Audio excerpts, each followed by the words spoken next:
Polly Wants a Better Argument by S.E. Gyges, March 16, 2026. The stochastic parrot argument is both wrong and actively harmful. Perhaps the most influential single paper on the public perception of LLMs is on the dangers of stochastic parrots. Can language models be too big? It is, however, a bit of a mashup, and credibly seems like it should have been at least 2 papers. One of those papers raises many valid concerns about the ethical implications and impacts of AI training and use. Another makes the claim in the title that an LLM is a stochastic parrot operating without any reference to meaning. That core claim is either irrelevant or completely wrong in every detail, both in how it is commonly understood and in its technical assertions.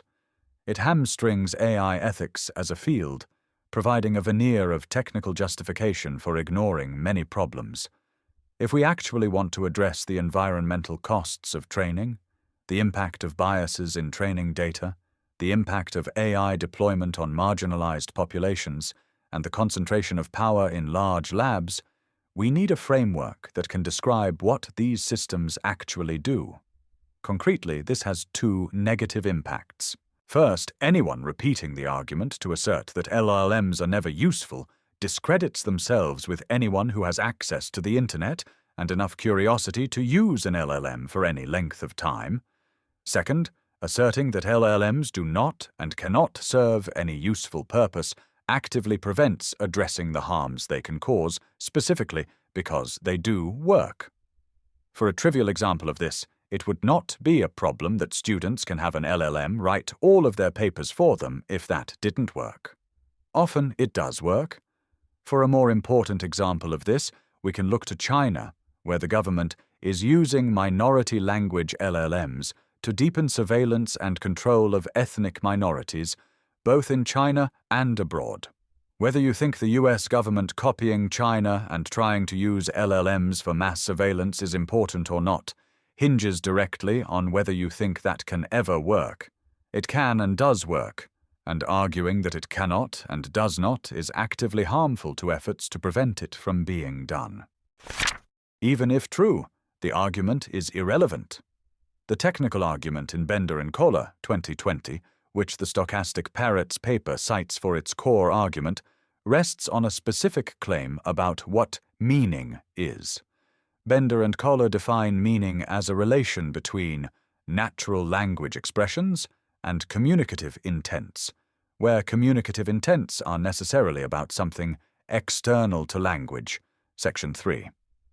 The stochastic parrots paper then characterizes language models as systems for haphazardly stitching together sequences of linguistic forms, without any reference to meaning.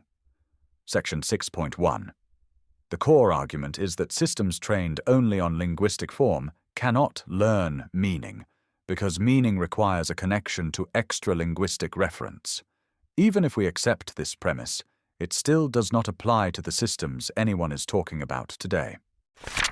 The argument doesn't apply to any major model since 2023, since at least GPT-4, Bubeck et al., 2023, Sparks of Artificial General Intelligence. Every major frontier model has been trained on non-textual input. GPT-4 accepted images alongside text. Its successors, GPT-4v, Gemini, Claude, are invariably trained on paired text-image, text-audio, and text-video data. They have exactly the kind of grounding that Bender and Koller say is required for meaning. Bender and Koller themselves identify conditions under which grounding would be present. In Section 9, they say that if form is augmented with grounding data of some kind, then meaning can conceivably be learned to the extent that the communicative intent is represented in that data. One of their examples is NLI datasets that declare certain forms as representing semantic relations of interest. Another example is acknowledging that unit tests in a code corpus for Java give a learner access to a weak form of interaction data from which the meaning of Java could conceivably be learned, and that such a learner has access to partial grounding in addition to the form. Their own framework recognizes that pairing linguistic expressions with real-world consequences code that either passes tests or doesn't, provides grounding. Modern reinforcement learning, RL, training loops generate what they call grounding at a scale and breadth their Java example does not begin to imagine. Models are trained against code execution results, unit test suites, automated theorem provers, multiple-choice exam benchmarks, and human evaluations of output quality. In fact, there is almost nothing that could be considered grounding that is not currently a part of the LLM training process. By Bender and Kohler's own criterion of partial grounding, every model trained with RL on any of these signals has access to meaning. Taken literally, their argument not only fails to apply to modern LLMs, it actively argues that they do have meaning. Modern LLMs do indeed seem to have access to the meaning of Java. One could even argue that this validates the theory that meaning requires grounding. This leaves the argument's defenders with a dilemma. The Parrots paper defines a language model as a system trained on string prediction tasks. If the argument is scoped to that definition, it applies to a class of systems that no longer represents the frontier, and hasn't for years. Even if this argument were technically correct, it would still be practically irrelevant, like proving that telegraphs cannot carry video, so TVs are impossible. If, on the other hand, the stochastic Parrots framing is intended to apply to modern multimodal RL-trained systems, as it routinely is in public discourse, then it is being applied beyond the scope of its premises. The argument was already obsolete when published. Models pairing text with non-textual reference predated both Bender and Kohler, 2020, and Bender et al., 2021. Image captioning systems like Show and Tell, Vinyals et al., 2015, and Show, Attend and Tell, Yu et al., 2015, jointly trained on images and their textual descriptions. Visual question answering was an active research area from 2015 onward. CLIP, which learns joint representations of images and text and underlies much image generation, was announced by OpenAI in January 2021, 2 months before the stochastic Parrots paper appeared. Both papers were written as though text-only language models constituted the entire frontier of the field. This was already false. The most charitable reading is that the argument was intended narrowly, as a claim about a specific training regime rather than about AI in general. But the argument has never been deployed narrowly. It is used to this day as a general-purpose dismissal of the capabilities of all large language models, including those that satisfy the author's own stated criteria for grounding. The argument is empirically false. Suppose we restrict attention to text-only models trained exclusively on string prediction. Even here, the stochastic Parrots characterization fails empirically. The Octopus Test. Bender and Kohler ask if an octopus, listening only to telegram signals between people on 2 islands, could understand how to build a catapult. Much later they answer definitively that neural representations neither qualify as standing meanings, S, lacking interpretations, nor as communicative intents, I, being insufficient to e.g. correctly build a coconut catapult. On the contrary, some LLMs trained only on text can, in fact, tell you how to build a catapult, and many other things of similar complexity. We have benchmarks for recognizing the correct answers to questions like, to separate egg whites from the yolk using a water bottle, you should. We have empirically tested this, effectively many thousands of times, and it is resoundingly the case that LLMs can, in fact, do this sort of thing in general, even if they do not generally excel at it. We can see this from March 2023, from an early GPT-4 that was supposedly only given text data. Prompt. Here we have a book, 9 eggs, a laptop, a bottle and a nail. Please tell me how to stack them onto each other in a stable manner. GPT-4. One possible way to stack the objects onto each other in a stable manner is place the book flat on a level surface, such as a table or a floor. The book will serve as the base of the stack and provide a large and sturdy support. Arrange the 9 eggs in a 3 by 3 square on top of the book, leaving some space between them. The eggs will form a second layer and distribute the weight evenly. Make sure the eggs are not cracked or broken, and handle them gently to avoid dropping them. Place the laptop on top of the eggs with the screen facing down and the keyboard facing up. The laptop will fit snugly within the boundaries of the book and the eggs, and its flat and rigid surface will provide a stable platform for the next layer. Make sure the laptop is closed and turned off, and do not press any keys or buttons. Place the bottle on top of the laptop, with the cap facing up and the bottom facing down. The bottle will add some height and balance to the stack, and its cylindrical shape will reduce the contact area with the laptop. Make sure the bottle is empty and closed, and do not shake or tilt it. Place the nail on top of the bottle cap, with the pointy end facing up and the flat end facing down. The nail will be the final and smallest object in the stack, and its sharp tip will prevent it from rolling or sliding off the bottle. Make sure the nail is clean and straight, and do not touch or move it. From Bubeck et al., 2023, Figure 1.3. The highlighted line was added by the authors to draw attention to the model's physical reasoning. We can examine the intuition here. It is intuitively obvious that an actual octopus listening to actual telegrams will not understand them. This is because it is not very smart, and it will only see at most some thousands of telegram signals in its short lifetime. If instead of an octopus we had something similar but much smarter under the sea, it lived for 1,000,000 years, and it read every text message ever sent and heard every single phone call ever made. Some things might be impossible to figure out, but on the whole it would apparently understand the language just fine. We can also notice that this example uses the intuition that octopi do not have hands and cannot actually build catapults. This is true, but trivial. An LLM doesn't have hands is hopefully not news to anyone. The Platonic representation hypothesis, Ha et al., 2024, demonstrate that neural networks trained on different data modalities, text, vision, audio, converge on similar internal representations.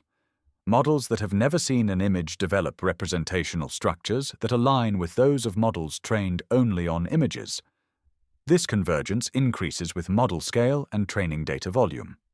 This is predicted by the argument that training data in any modality carries information about the causal structure of the world. The stochastic Parrots argument does not predict it. If a text-only model were learning mere form, surface-level statistical regularities with no connection to the world, there is no reason its internal representations should converge with those of a vision model. The Parrots paper's characterization of language models as haphazardly stitching together sequences of linguistic forms without any reference to meaning, section 6.1, is an empirical claim, and the evidence falsifies it. The internal representations of these systems are not haphazard, they are structured, and that structure converges across modalities toward a shared model of the world. Form carries meaning. The Bender and Collar framework requires a hard boundary between linguistic form and extralinguistic meaning. This boundary does not survive contact with the way language is actually used. A significant fraction of human language is about other language. Commentary, quotation, paraphrase, translation, literary criticism, legal interpretation, and mathematical proof all take linguistic objects as their reference. When a legal scholar analyzes the text of a statute, the extra-linguistic reality that gives meaning to their words is primarily other text. When a mathematician writes a proof, the objects under discussion are formal structures expressed in notation. These domains pervade academic, legal, technical, and everyday discourse. This is a story all about how is a line that references the class of all stories. For any sentence like this, the form-meaning dichotomy collapses. The referent is itself formal. Any text data that paraphrases, summarizes, translates, or critiques text operates where Bender and Collar's framework cannot distinguish what it needs to. Bender and Collar's framework implicitly assumes that referential embodied semantics is the only viable account of meaning. The distributional tradition, from Firth, you shall know a word by the company it keeps, through Harris and into modern computational work, treats the statistical distribution of linguistic forms as constitutive of at least some aspects of meaning. This is a live position in linguistics and philosophy of language, and their argument requires dismissing it without engaging it on its own terms. Humans acquire large classes of concepts primarily through language, not through sensori-motor grounding. No one learns group theory by touching a symmetry. Very few people acquire the concept of habeas corpus through embodied experience with detention. Mathematics, law, philosophy, theology, and institutional facts are transmitted linguistically, and the concepts involved are grounded in networks of other concepts rather than in perceptual reference. The argument is badly constructed. It's empirically false, and it would be irrelevant to any major system being used today, even if it were true. But is it even a good argument by itself? No. It might be persuasive, it makes a good insult, but it's a bad argument. Parrots are amazing, actually. You should not be unimpressed if someone creates a parrot from scratch. Parrots are extremely smart.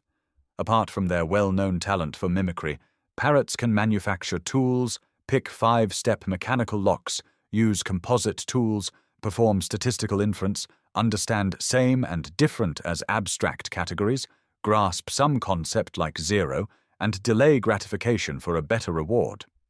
Even when comparing an LLM to a parrot is true, which it sometimes seems to be, this isn't really an insult to a research program that successfully manages to build parrots.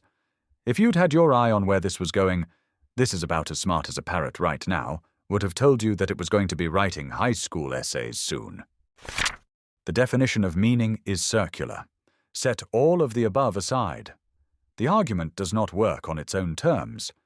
Bender and Collar, 2020, define meaning as the relation M subset of E cross I between expressions, E, and communicative intents, I, and stipulate that communicative intents are about something outside of language. The argument then proceeds. Language models are trained only on expressions. Expressions alone do not contain communicative intents. Therefore, language models cannot learn meaning. This is deductively valid and trivially true because the conclusion is contained in the premises. Define meaning as requiring something extra-linguistic. Observe that training data is linguistic. Conclude meaning cannot be learned. No empirical observation could falsify this because it is a consequence of the definitions rather than a claim about the world. But should we accept those definitions? Under distributional accounts of semantics, meaning is, at least partly, constituted by patterns of use, which is precisely the information present in training data. Under functional accounts, meaning is determined by the role an expression plays in a system of inference and action, a criterion language models increasingly satisfy. Under pragmatic accounts, meaning arises from use in context, and language models are trained on and deployed in contexts. Under any of these alternative frameworks, the conclusion that form cannot yield meaning does not follow. Bender and Collar's argument is an argument from a specific theory of meaning, not for one. It establishes that if you define meaning their way, language models do not learn meaning their way. This is not the devastating conclusion it is taken to be. This definitional foundation is largely invisible to readers of the Stochastic Parrots paper. The Parrots paper's section 5, the section that makes the technical argument about meaning, is short and relies on Bender and Collar, 2020, for its core theoretical framework. That framework is inherited, not re-argued. Most people who cite stochastic parrots as a technical critique have never encountered the argument they think they are agreeing with, let alone evaluated whether its definitions are the ones they would choose. Conclusion. The ethical and social concerns raised in On the Dangers of Stochastic Parrots remain important. If anything, the vast increase in the scope and impact of AI since the paper was published makes them more urgent, not less, and creates new problems. When ethics advocates stake their credibility on a claim that anyone with an internet connection can falsify, They lose everyone who knows better and mislead everyone who doesn't. Everyone in the know is forced to write them off, and everyone who believes them is left thinking that the technology is unthreatening and they can simply wait for the hype to die down. All of this was maybe defensible in 2020 or 2021 when these papers were published. It is absolutely inexcusable now. As far as this theory was ever science that could be tested, it has been falsified in every possible way. Anyone still clinging to it is either uninformed or the same sort of crank that gets vaccine research cancelled and energy projects crushed. We cannot, collectively, afford to indulge this denialism. These systems are already changing everything they touch. Meaningful management or opposition requires you to understand the problem first.